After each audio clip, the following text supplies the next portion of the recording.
मार्गदर्शन करणार आहोत आणि हे मार्गदर्शन स्किल डेव्हलपमेंट डिपार्टमेंटचे अधिकारीच करत असल्यामुळे ते अगदी अचूक असणार आहे आणि त्याचा फायदा आपल्या काही मुलांना झाला तर अनएम्प्लॉईड जे बेरोजगार आहेत त्यांना त्यांच्या हाताला काहीतरी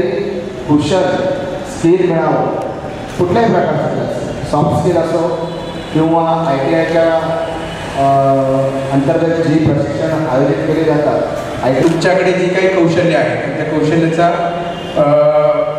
पुढे भविष्यामध्ये तुम्हाला ज्या संधी उपलब्ध करून द्यायच्या आहेत त्या संधीबाबत आपल्याला अधिकारी मार्गदर्शन करणारच आहेत. जे आपल्यामध्ये कौशल्य विकास कार्यशाळा जी आयोजित केलेली आहे याच्यामध्ये आपल्याला रोजगाराच्या बाहेर बऱ्याचशा संधी उपलब्ध असतात, परंतु आपल्यामध्ये जे कौशल्य आहे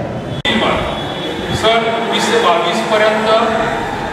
आपल्या देशामध्ये इतक्या परदेशी कंपन्या येणार आहेत तिथे इतके मोठे प्रयत्न चाललेले आहेत आणि त्यावेळेला म्हणा किंवा या 2-4 वर्षामध्ये लागणारं जे प्रशिक्षित मनुष्यबळ 50 कोटी स्किल्ड मॅनपॉवर म्हणजे प्रशिक्षित मनुष्यबळाची गरज लागणार आहे.